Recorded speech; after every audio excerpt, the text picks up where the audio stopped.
अरे डालिए। चलो तो इसमें सबसे पहले हम लोग समझते हैं ये है क्या, काफी मोस्ट इम्पोर्टेंट भी है, ठीक। और एग्जाम तुम्हें तो मोस्ट और है ही, क्योंकि नियम है ये। देखो तो पहला क्वेश्चन तो पहले यही बता दो कि हेनरी का नियम किस रीजन पे लागू करोगे? जब हम किसको, गैस को कहां पर, द्रव में घोलते हैं तब। एग्जाम्पल में अगर चला जाए तो क्या, जैसे CO2 को कहां पे, पानी में मिश्रण जब होता है तब वहां पे कौन सा नियम लगता है? हेनरी का नियम। जो हम लोग ऑक्सीजन लेते हैं ना, सांस जो लेते हैं ना, कौन नियम के अनुसार लेते हैं? हेनरी के नियम के अनुसार। एक बार सांस लेते हैं और एक बार क्या करते हैं, फिर छोड़ते हैं, तो कौन सा नियम लगता है? हेनरी का नियम। और कैसे लगता है चलो समझो, ठीक ना।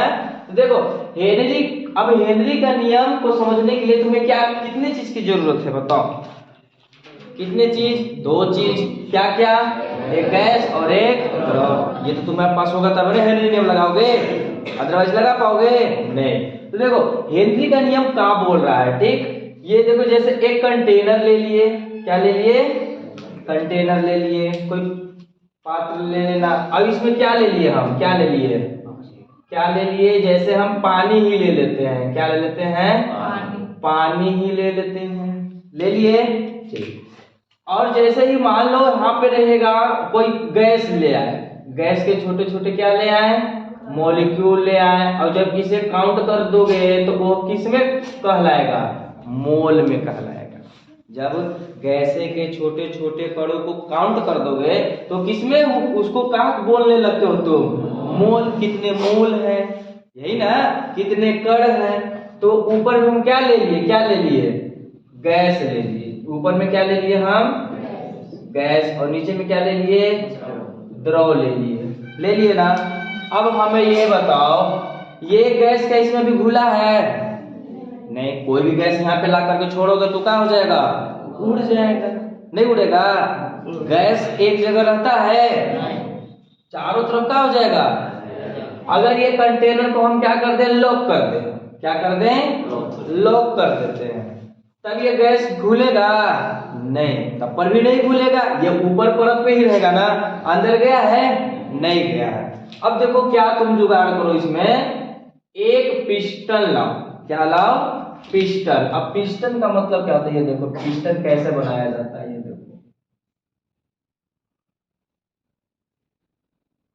ये देखो ये पिस्टन। जैसे साइकिल के में हवा भरे वैसे, ठीक ना, वही तुम्हारा क्या है यहाँ पे, पिस्टन, ठीक है। जब इसको प्रेस करोगे, प्रेस का मतलब दबाव करोगे तो कहां जाएगा?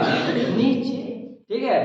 तो ये पंप टाइप का है। अब देखो अगर हम इसको क्या करें, नीचे करें, दबाएं, तो ये सब छोटे छोटे कण कहां जाएगा? द्रव में घुलने लगेगा। क्या करने लगेगा? द्रव में घुलने। अगर देखो यहाँ पे कहाँ तक पानी था, यहाँ तक पानी था, ठीक है, यहाँ तक पानी था। पिस्टन को हम प्रेस करके कहा ले आए, ये देखो नीचे तक ले आए, ले आए ना, ठीक। और जब यहाँ तक ले आए तो कुछ गैस के कण कहाँ रहेंगे? ऊपर। और कुछ कहाँ चले आएंगे? द्रव में। अब कहोगे ये होता कैसे है? तुम याद करो पहले सॉलिड स्टेट का स्ट्रक्चर। ठोस के अवयवी कण कहाँ होते हैं? बहुत पास पास होते हैं। तो इसमें दूसरा कण जल्दी से डाल लोगे? नहीं। लेकिन द्रव के क्या होते हैं? द्रव के क्या होते हैं? ठोस के अपेक्षा काफी दूर होते हैं। गैस का क्या होता है? ये तो इसका तो कण बहुत दूर दूर होता है ना। अब हमें ये बताओ, इसमें एक कण आया तो ये एक एक्स्ट्रा जो कण है इसमें क्या फिट हो पाएगा जल्दी? नहीं। कितना भी बल लगा लो, जैसे ये भी ठोस है और ये भी क्या है? ठोस है। क्या इसको हम प्रेस करके से क्या करें, बहुत तेजी से बल लगाते रहे तो दोनों मार्ग मिल जा रहे हैं? नहीं। क्यों? क्योंकि ठोसों में जगह क्या होते हैं? बहुत कम होते हैं, ठीक। अब देखो अब क्या होगा, इसके पास में एक कण लाए, इसके पास में क्या लाए? कोई एक्स्ट्रा कण लाए, फिर इसको हम प्रेस करके इसमें करेंगे तो क्या इसमें मिल जाएगा? हाँ, क्योंकि इसमें जगह होते हैं, तब जाकर इसी को बोलते हैं घुलना। क्या बोलते हैं? घुलना, मिल जाना। ये होता है एक्चुअली में क्या? मिक्सचर जाकर के घुल जाना। तो उसी प्रकार जब यहाँ से हम प्रेस किए तब जाकर ये सब क्या हो गए? गैस के कण क्या हो गए? घुल गए। अच्छा, अब तुम दिमाग लगाओ, जैसे ही हम क्रिस्टल को हटा देंगे तब क्या होगा? तब क्या होगा? दिमाग लगाओ, क्या होगा? ये जो गैस के छोटे छोटे कण घुले हैं वो धीरे धीरे क्या होने लगेगा? बाहर निकलने लगेगा। कोई भी गैस कब घुला हुआ है? जब उस पे कोई प्रेशर लगा करके रखा गया है। जैसे तुम क्या पीते हो? स्प्राइट पीते हो, ढक्कन का खुला रहता है, पैक रहता है, कितना प्रेशर के द्वारा पैक रहता है। जैसे उसको खोलते हो आवाज के साथ देखते हो सट से कोई गैस निकलता है, तो वैसे ही उसको प्रेशर के द्वारा गैस में प्रेस के द्वारा क्या बोलते हैं उसको, बहुत तेजी से ज्यादा दाब दे करके उसको गैस को CO2 को क्या किया जाता है? उसमें घोल दिया जाता है। इसका रीजन भी है। अब देखो, जैसे देखो, अब इसमें एक एग्जांपल और इसका चले। जैसे जितने भी तालाब देखते हो, नदी, कुआं देखते हो, सब में कौन घुली हुई, कौन घुला हुआ है? O2। क्यों? क्योंकि O2 की मात्रा क्या है? अधिक है। हम लोग CO2 तो इसको जबरी में हम प्रेशर के द्वारा भर रहे हैं, लेकिन नदी, तालाब, कुआं ये सब में कौन जाकर घुला हुआ है? O2। किसके का? अब कैसे O2 घुला हुआ है? क्यों? अब घोलने के लिए तुम्हें क्या चाहिए? क्या चाहिए घोलने के लिए? दाब। क्या चाहिए? तो ये नदी, कुआं, तालाब में ये कैसे O2 घुला हुआ है? ठीक, तो देखो, जैसे ये मान लो ये नदी है। क्या है? ये नदी है। ठीक, ये नदी है। हाँ, बिल्कुल नदी है। और अब बताओ तुम कहाँ पर हो? वातावरण में ही हो ना। अब वातावरण में यहाँ पर क्या है? O2 यानी ऑक्सीजन है ना चारों तरफ, O2 है। अब तुम जान रहे हो कि वातावरण में भी क्या लगता है? दाब, जिसको क्या बोलते हैं? याद है? क्या बोलते हैं? 1 एटीएम। 1 एटीएम का मतलब एक वायुमंडलीय दाब। अभी पर देखो, अभी हम लोगों को कुछ फील हो रहा है कि हम लोग कोई दबा रहा है? नहीं, फील नहीं हो रहा है। लेकिन वातावरण हम लोग के ऊपर क्या लगा रहा है? दाब लगा रहा है, लेकिन हम लोग को फील नहीं हो रहा है। ठीक ना? ऐसे ही अगर तुम पानी में चले जाते हो, कहां पर? पानी में। ठीक है, अगर तुम नदी में नहाए हो गए तो तुम्हें लग रहा होगा तुम्हारा शरीर को कोई दाब कर रहा है, थोड़ा थोड़ा प्रेस टाइप का लग रहा है, वजन टाइप का नहीं लगता है। हमारे चारों तरफ से कोई क्या कर रहा है? दबा रहा है। लेकिन हमको भी अभी भी क्या कर रहे हैं? कोई वायुमंडल क्या कर रहा है? हम लोगों को दबा रहा है, प्रेस कर रहा है, दाब लग रहा है हम लोग के ऊपर। तो बताओ, जब दाब लग रहा है तो ये ऑक्सीजन पर भी क्या लग रहा होगा? तो दाब लगने के कारण ये सब ऑक्सीजन ऊपर से नीचे, ये कहा, ये ऑक्सीजन भी, कुछ ऑक्सीजन भी पानी में क्या हो जाएगा? घुल जाएगा। अब घुलेगा कैसे? तो इसका आंसर क्या है? 1 एटीएम के कारण नदी, तालाब में O2 का होते हैं? घुले हुए होते हैं। इसी कारण तुम्हारा मछलियां जिंदा है। अगर O2 नदी, तालाब में नहीं घुला है तो समझ जाना सभी मछलियां का हो जाएंगी, मर जाएंगी। मेढक जितने भी हैं। अब देखो, एक क्वेश्चन यही से पूछा गया था। क्या पूछा गया था? कि एक कंटेनर में नॉर्मल पानी लिए हैं, दूसरा कंटेनर में, ठीक है, बॉयल पानी लिए हैं, मतलब उबाला हुआ पानी लिए हैं। एक मछली इसमें डाला गया, एक मछली इसमें डाला गया, तो किस कंटेनर में मछली जिंदा रहेगा? किस कंटेनर? बताओ। हाँ, नॉर्मल पानी में। इसका रीजन बता दो। हाँ, क्योंकि नॉर्मल पानी जैसे हैंड पाइप हो गया, चाहे तुम्हारा नदी, तालाब, कुआं, ठीक है, ये सब नॉर्मल पानी इसी को ना बोलोगे। और ये सब में ऑटोमेटिक क्या घुला रहता है? O2 घुला घुला रहता है और पानी में ही मछलियां क्या करती हैं, O2 को ले लेती हैं, ग्रहण कर लेती हैं, जिसके कारण जीवित रहती हैं। लेकिन जब गर्म जो पानी होता है हीट करते हैं और हीट करने के कारण उसे ताप जब मिलता है तो सभी O2 की गैस का हो जाती है, उड़ जाती है। देखिए तो पानी को गर्म करते हो तो कुछ वाष्प निकलता है कि नहीं, तो सब O2 का होता है वहां निकल जाता है। और जब निकल जाता है तो इसमें तुम्हारा O2 बचा नहीं। जब O2 ही नहीं रहा तो मछलियां जिंदा रहेंगी नहीं, मछलियां नहीं जिंदा रहेंगी। सोच लो, ये तुम लोग आज जाने हो मछलियां पानी में कैसे जिंदा होता है, जाने हो ना, पानी पी कर नहीं, पानी में से O2 को छीन लेता है। मछलियां मेंढक में शक्ति पाया जाता है, ये जो पानी में से ऑक्सीजन को क्या करते हैं, छीन लेते हैं। हम लोग क्या छीन लेंगे, खाली पिए और डिलीट हो जाएंगे। नदी कुआं में जब डूब जाते हैं तो पानी ना पी लेते हैं, अब उसमें ऑक्सीजन है तब पर मर जाए, नाम मात्र के है। सोच लो ऑक्सीजन घुला हुआ है। अब यही है तुम्हारा क्या, यहीं से तुम्हारा कॉन्सेप्ट निकल गया हेनरी का नियम। यानी इसमें कोई भी गैस द्रव में कब घुलेगा,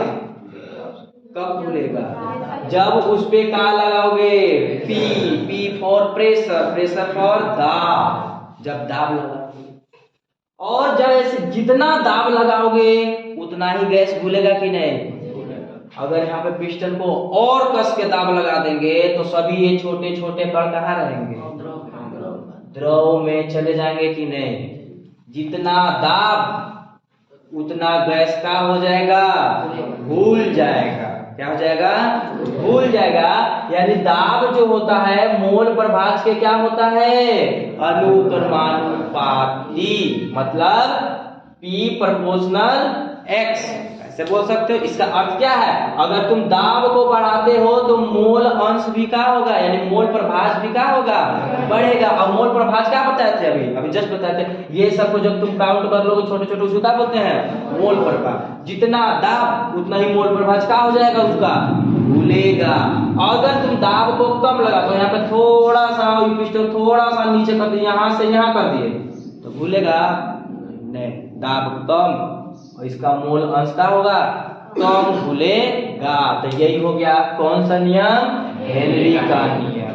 जब किसी द्रव में गैस को घोला जाता है और वो गैस कब घुलता है, जब क्या होता है, दाब लगाया जाता है। तब नदी तालाब कुआं में भी गैस कैसे घुली हुई है, दाब के कारण ही घुली हुई है। अब इसका लॉजिक सुनो। जैसे हम लोग खून में किसकी आवश्यकता, खून क्या है, अच्छा ठोस द्रव गैस, खून द्रव है ना। जो हम लोग सांस जो लेते हैं क्या क्या लेते हैं, देखो क्या क्या लेते हैं, बहुत सारा गैस लेते हैं। क्या क्या ले लेते हैं, जो नाइट्रोजन गैस भी वातावरण में है, कार्बन डाइऑक्साइड भी वातावरण में है, O2 भी वातावरण में है। इतने गैस हैं, और भी है डस्ट पार्टिकल। हम लोग जैसे ही सांस लिए तो इतना चीज हमारे फेफड़े में गया कि नहीं। और हमारा फेफड़ा सिर्फ उसी को रखता है जो ब्लड में क्या होता है, घुल जाता है। क्या होता है, घुल जाता है। कौन रहेगा, जैसे ही सांस लिए इतना चीज आया, और जैसे ही सांस को छोड़े ये तो रह गया अंदर, निकला कौन, CO2। सोच लो, और ज्यादा मात्रा में CO2 क्या, और ध्यान देना CO2 कौन सी गैस तो है, लेकिन कैसी गैस है। एक नंबर को क्वेश्चन पूछा जाता है, गर्म गैस है। हाथ पे लेकर कैसे फूकना, 10 बार फूक दो, समझो हाथ एकदम लगेगा कि गर्म हवा आ रहा है, गर्म हवा। फूक के देखो, ट्राई करो, फूकते रहो 10 बार, फूको, ट्राई करो तो फूको, अच्छा से फूको, आता है गर्म, है ना। गर्म गैस इसी को बोला जाता है, ठीक ना। CO2 को देख लो, CO2 को क्या, कौन सा गैस, कौन सा गैस? गर्म गैस। और दूसरा, और इसी को बोला जाता है शुष्क बर्फ भी बोला जाता है, इसी को शुष्क बर्फ भी और इसी को गर्म गैस भी। अगर ज्यादा मात्रा में अगर हाथ पे फूंक दिए तो ज्यादा हीट लगेगा कि हमारे हाथ में कोई आग रख दिया। ट्राई करके देख लेना, ठीक ना। तो देखो हम लोग क्या बता रहे, ऑक्सीजन। अब देखो हम लोग कहाँ गए, ऑक्सीजन कहाँ गया? फेफड़ा में गया ना। अब जैसे ही गया हम लोग क्या करते हैं, सांस लेते टाइम कस के सांस अब दबाते हैं, दाब लगाते हैं कि नहीं अपने बॉडी को। अब जैसे ही दाब लगाएंगे वो ब्लड में क्या हो जाएगा? घुल जाएगा। और ब्लड में जितना घुलेगा O2 उतना ही हमारा माइंड फ्रेश रहेगा। अगर नहीं घुलेगा O2 तुम्हारा थिंकिंग लेवल एकदम खराब हो जाएगा, कई प्रकार के बीमारियां फैलने लगेगी। ठीक, तो हेनरी का नियम समझ में आया? चलो डिफाइन करो।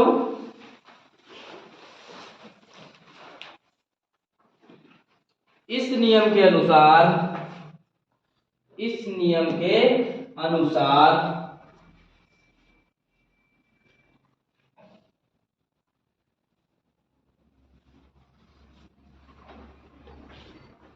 डैश करके फिर इस नियम के अनुसार स्थिर ताप पर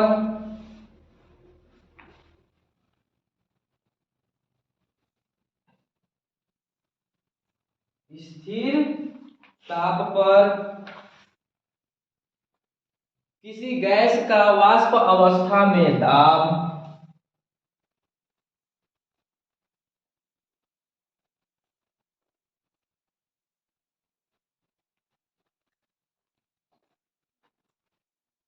किसी गैस का वाष्प अवस्था में आंशिक दाब या फिर दाब, ठीक ना, उस विलयन में गैस के मोल प्रभाज के समानुपाती होता है। आंशिक दाब लिख देना है ना। स्थिर ताप पर किसी गैस का वाष्प अवस्था में आंशिक दाब उस विलयन में गैस के मोल प्रभाज के समानुपाती होता है। उस विलयन में गैस के मोल प्रभाज के समानुपाती होता है।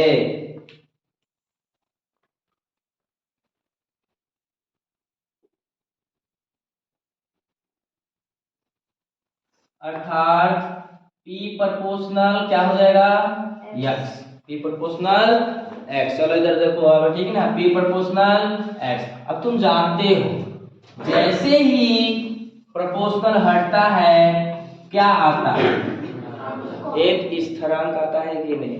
ये तुम लोग फिजिक्स में बहुत पढ़े हो ना।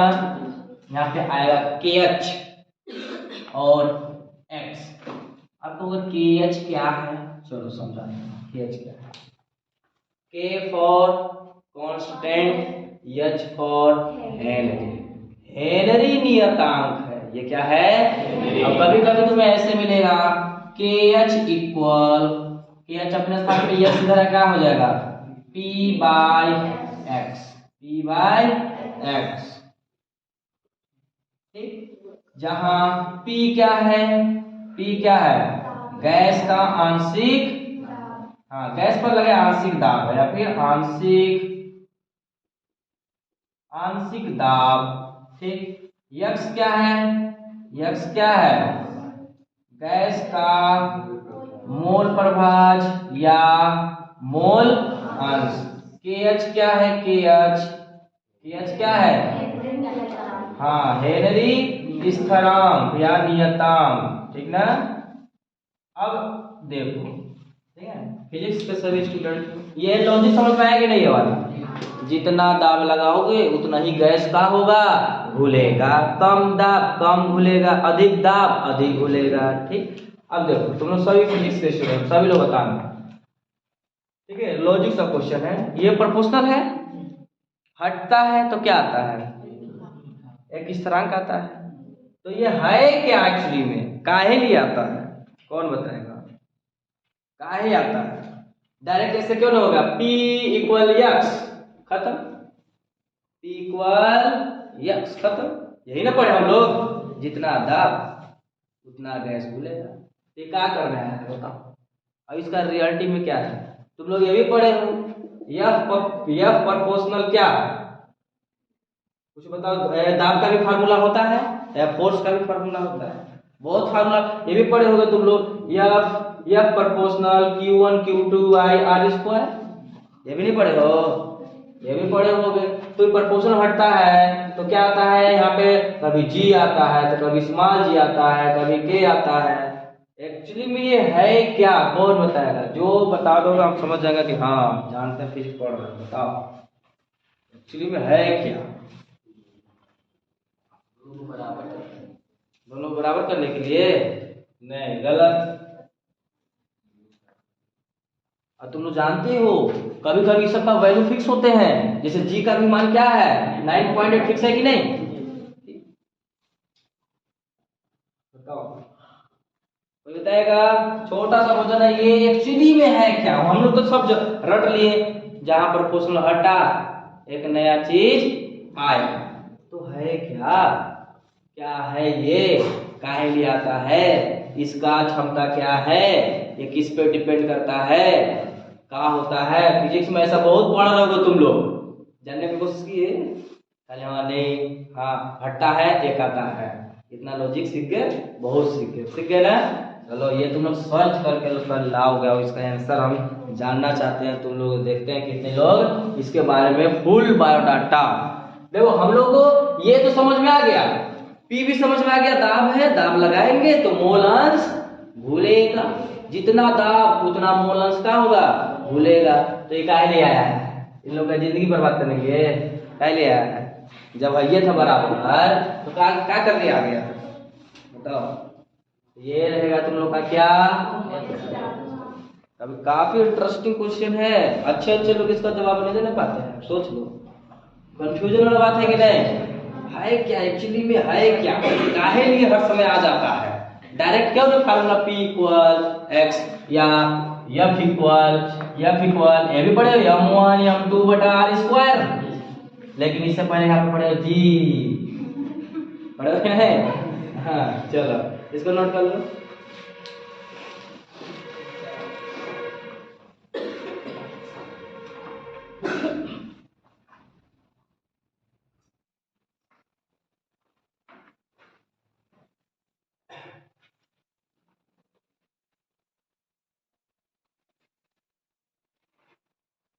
ये सब तुम लोग पढ़ते हो तो जानने का कोशिश करो, ठीक ना? एक एक चीज जानो, क्यों, क्या है, कैसे। इसका थोड़ा हम लोग क्या देख लेते हैं, ग्राफ देख लेते हैं ना। इसी का क्या देख लेते हैं, ग्राफ। अच्छा ग्राफ कैसे भागेगा, कोई बता सकता है? ग्राफ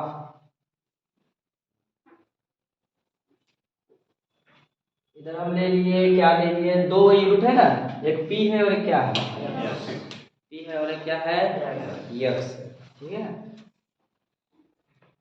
यहाँ पे कांस्टेंट है K constant P by X है। P और X है तो एक अक्ष पे कहीं पे P लेना पड़ेगा, कहीं पे क्या लेना पड़ेगा, X। तो इधर हम ले लिए X, बोले तो क्या मोल की मोल अंश, मोल अंश ले लिए। और इधर क्या लेना पड़ेगा तब, P बोले तो हाँ आंशिक दाब ले लिए ना, यानी यहाँ पे P और यहाँ पर क्या, दोनों आपस में क्या थे, दोनों आपस में क्या थे? देखो ग्राफ बनाने का बहुत इजी मेथड है। दोनों आपस में क्या थे, दोनों आपस में क्या थे, बराबर थे कि नहीं? जितना दाब उतना मोल अंश। अगर इसका चार्ट बनाओगे तुम लोग कक्षा 10 में पढ़े हो, इसीलिए पढ़े हो। यहाँ पर P, यहाँ पे क्या x वाई लिखा था, x वाई लिखते थे। एक बार इसको 0, P को 0 तो x भी, P का मान 1 तो x का भी मान, हाँ P का मान 2 इसका भी मान, इसका मान 3 तो इसका भी मान नहीं रहेगा। इसका यूनिट कहाँ रहेगा, 1 2 ऐसे ही रहेगा ना।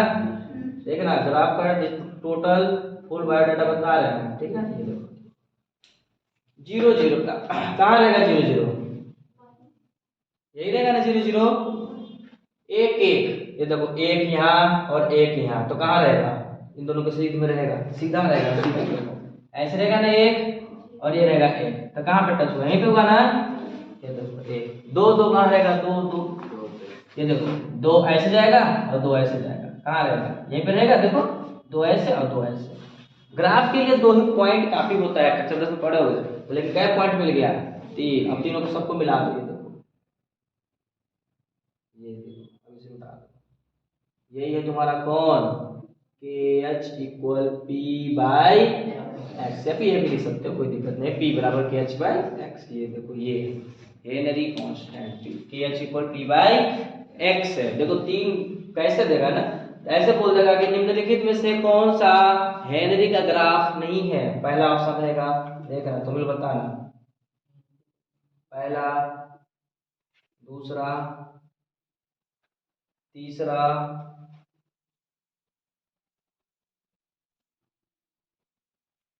चौथा, कौन सा हेनरी का ग्राफ है, चौथा। देखो ये सब समझो, इंटर कहाँ से क्वेश्चन पूछ देगा, थोड़ा सा रोटेट करके बताओ, जानते सब हो लेकिन थोड़ा रोटेट कर दिया कि नहीं, इसीलिए ये सब पे गौर से सब समझा करो, ठीक ना। नोट करो, ग्राफ भी नोट कर लो।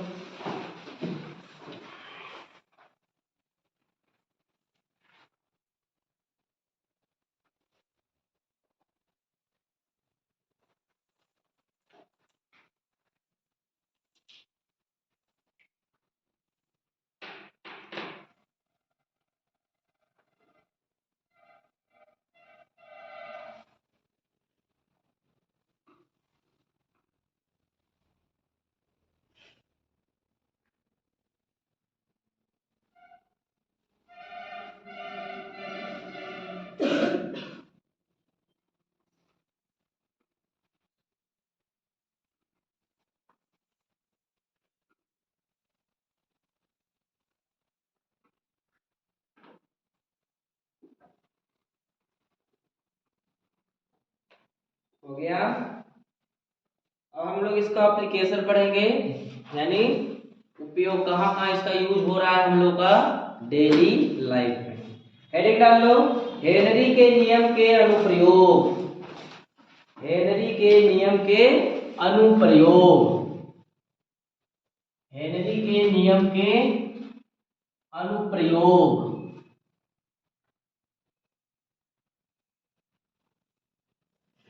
हेनरी के नियम के अनुप्रयोग, एप्लीकेशन ऑफ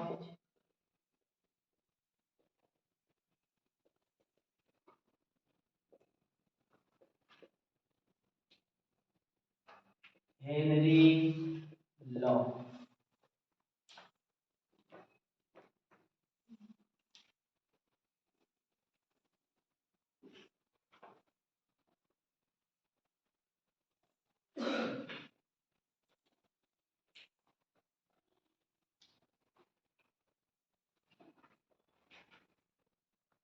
हो गया। तो इसका प्रयोग कहाँ कहाँ हो रहा है हम लोग समझेंगे, ठीक है ना। काफी मोस्ट भी है, यहाँ से अच्छा अच्छा ज्ञान तुम्हें मिलेगा। पहला तो तुम्हारा वही है जो नींबू शिकंजी वाला सोडा वाटर, जो Pepsi cola, Sprite, Coca cola, जितने भी तुम पीते हो, तो उसमें क्या भरा पैक रहता है, कौन सा गैस, CO2। कैसे भरा रहता है उसमें सोच लो, तुम दिमाग लो कैसे भरा होगा, बताओ। प्रेशर के द्वारा भरा होगा कि नहीं, तो वहां प्रेशर का नियम जैसे ही आता है समझ जाना वहां पे कौन सा नियम लग रहा है, हेनरी का नियम। तो सोडा वाटर हो जाए, चाहे स्प्राइट हो जाए, चाहे कुछ भी, जितने भी जिसमें गैस निकलती हो, वहां पे कौन सा नियम है, हेनरी का नियम। नदी, तालाब, टंकी, ये सब में कौन घुला हुआ है, O2। कैसे घुला हुआ है, वायुमंडलीय दाब के कारण क्या हुआ है, घुला हुआ है। जितने भी पानी में या द्रव में सब हो गया ना, पानी हो गया, पेट्रोल, डीजल, जितने भी गैस सब होते हैं, सब कौन नियम पे भरे जाते हैं, हेनरी के नियम। इसको मतलब हेनरी के नियम से ये बहुत ज्यादा यूज है। तो पहला इसमें क्या लिखोगे, चलो नोट करो, शीतल पेय, शीतल पेय, शीतल लिखने आता है ना, शीतल और पेय, शीतल का मतलब क्या होता है, ठंडा। और पेय का मतलब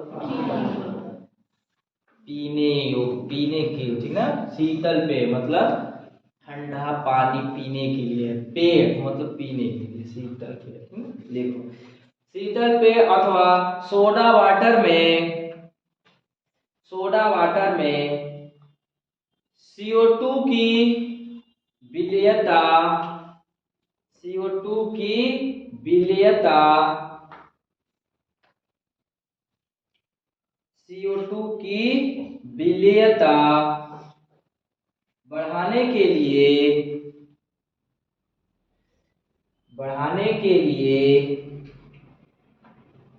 उच्च दाब पर बंद किया जाता है, उच्च दाब पर बंद किया जाता है।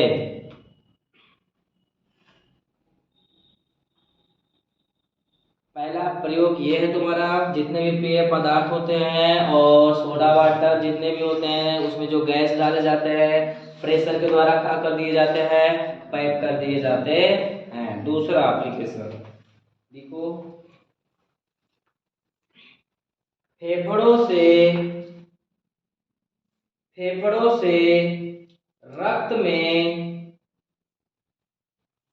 फेफड़ों से रक्त में O2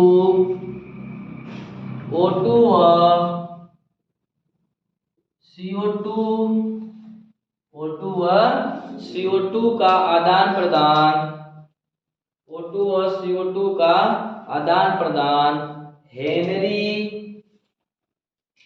हेनरी नियम पर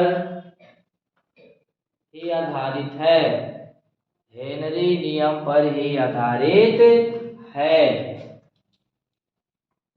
मतलब क्या हो गया, देख लो हेनरी नियम ना। जैसे ही हम लोग सांस लिए तो उसके साथ अपने सीने पर भी क्या किए, प्रेस, फोर्स लगाए कि नहीं। जितना फोर्स लगा हुए उतना ही काम होगा। अब तुम सोचो, दिमाग लगाओ, ठीक है ना। कभी कभी देखो कि कोई व्यक्ति सांस नहीं लेने पाता है, अब तुम दिमाग लगाओ, जब व्यक्ति सांस नहीं लेने पाता है तो डॉक्टर लोग वहां पे क्या करते हैं, मान लो ऑक्सीजन सिलेंडर नहीं है तो क्या करते हैं, सीने पे कस कस के दबाते हैं कि नहीं, देखे होगे बहुत।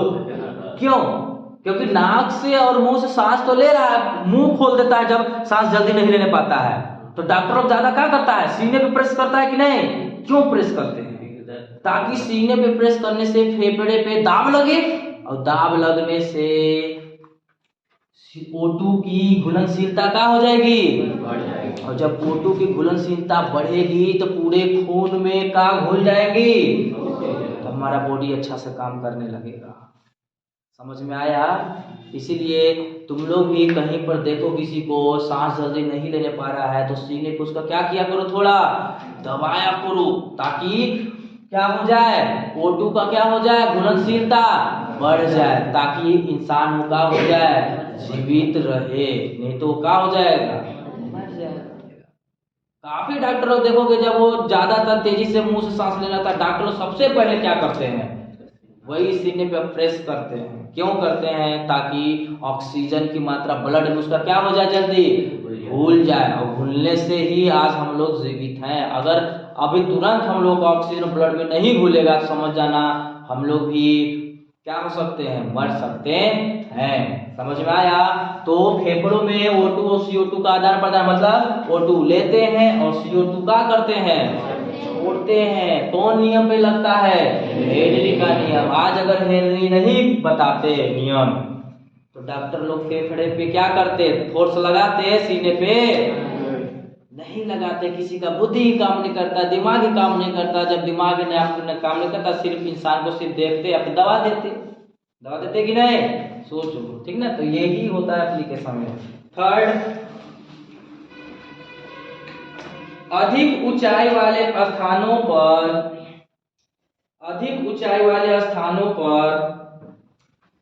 ऑक्सीजन का आंशिक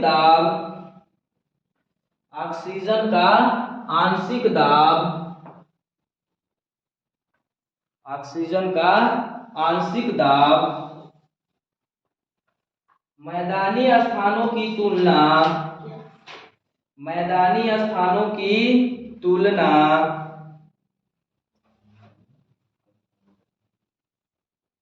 में कम होता है।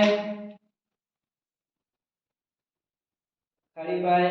इससे अधिक ऊंचाई वाले स्थानों पर रहने वाले व्यक्तियों के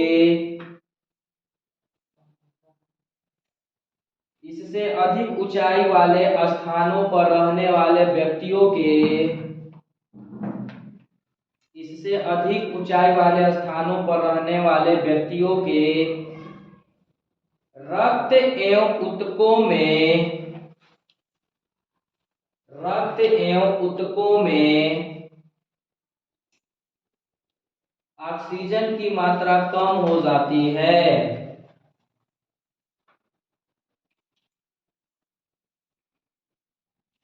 इससे अधिक ऊंचाई वाले स्थानों पर रहने वाले व्यक्तियों के रक्त एवं ऊतकों में ऑक्सीजन की मात्रा कम हो जाती है। खड़ी पाई। ऐसे व्यक्तियों की सोच स्पष्ट नहीं होती है। ऐसे व्यक्तियों की सोच स्पष्ट नहीं होती है। ऐसे व्यक्तियों की सोच स्पष्ट नहीं होती है। खड़ी पाई। सोच स्पष्ट नहीं होती है। ऐसे लक्षणों को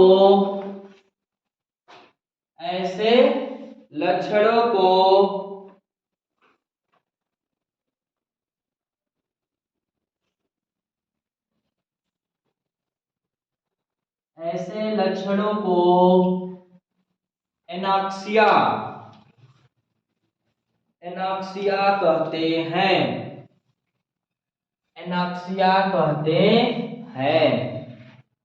ऐसे लक्षणों को एनाक्सिया कहते हैं।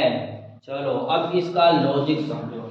ये एक प्रकार की क्या है? बीमारी। और ये आता है, बोल देगा एनाक्सिया किस बीमारी से संबंधित है? क्या एनाक्सिया किस बीमारी से संबंधित है? 4 ऑप्शन दे देगा। बुखार से, ठीक है, दर्द से, कुछ भी दे सकता है। और लास्ट में एक ऑप्शन दे देगा सोच से। तो किससे? सोच से। अब देखो हम लोग तो देखो अब होता क्या, लॉजिक समझना। ये बहुत परफेक्ट अच्छा क्वेश्चन है, बहुत पूछ देते हैं, ठीक ना।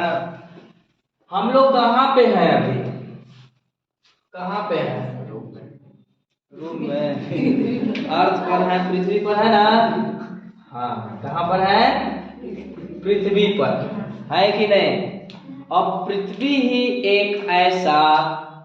ही क्या एक ऐसा जगह है जहां पर बहुत सारे क्या होते हैं?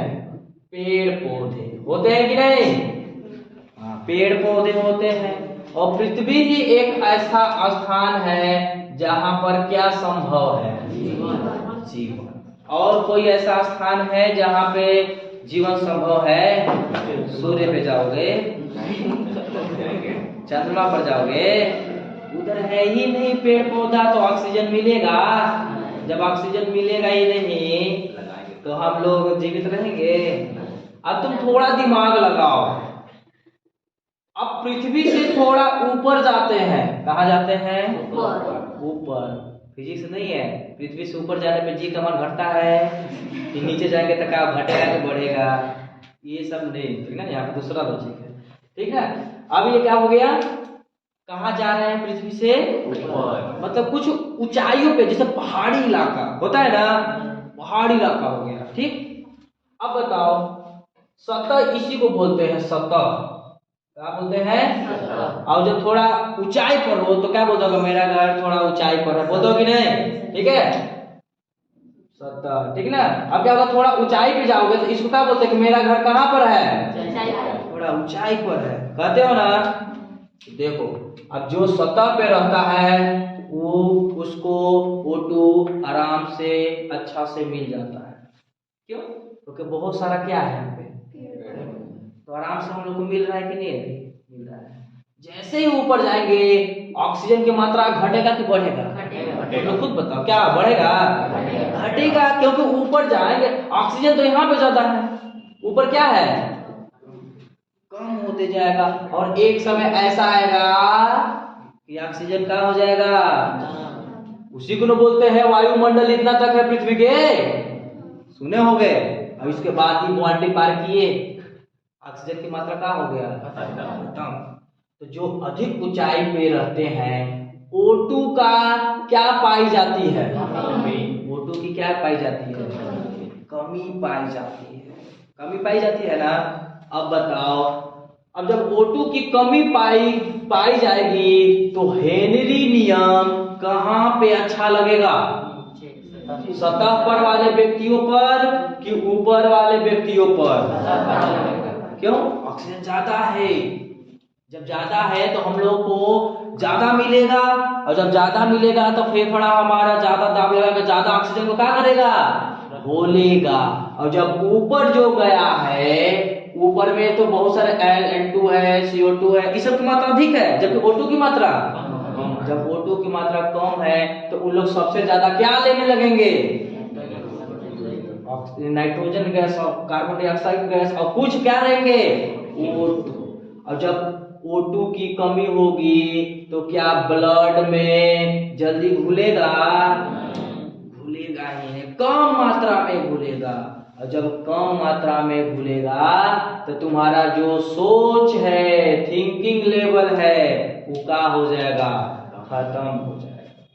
क्या सोच रहे हो, क्या करना है, किस सिचुएशन में क्या हमको रिस्क लेना है, कैसा नहीं लेना है, तो ये तुम्हारा स्पष्ट थिंकिंग नहीं रहेगा। जैसे तुम लोग सोचते हो ना सुबह कोचिंग जाना है, टाइम से उठेंगे, ठीक ना, तो उठ गए, लेकिन कुछ होता है ना, कई बजे जाना है, 6:30 से क्लास चलता है, ठीक है, घर से 6:30 बजे चलेंगे तब, अब घर से 6:30 बजे चलेगा, यहाँ पहुंचेगा 6:30 बजे, उसका सोच कहाँ हो गया था, थोड़ा क्या हुआ उसमें, डिसबैलेंस हुआ कि नहीं।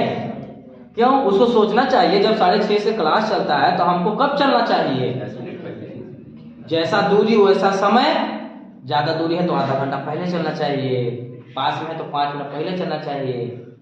जैसे रिया को देखो, कितना दूर घर है, पहले कितना पहले आ जाती थी ना, हाँ ठीक है। तुम लोगों में ये बीमारी अब नहीं ना है, अब जो लेट से आएगा समझ जाएंगे ये बीमारी है। कौन सा बीमारी, तो समझ जाना, उसके घर कहाँ नहीं मिल रहा है, उसका घर कहाँ है, काफी ऊंचाई पर।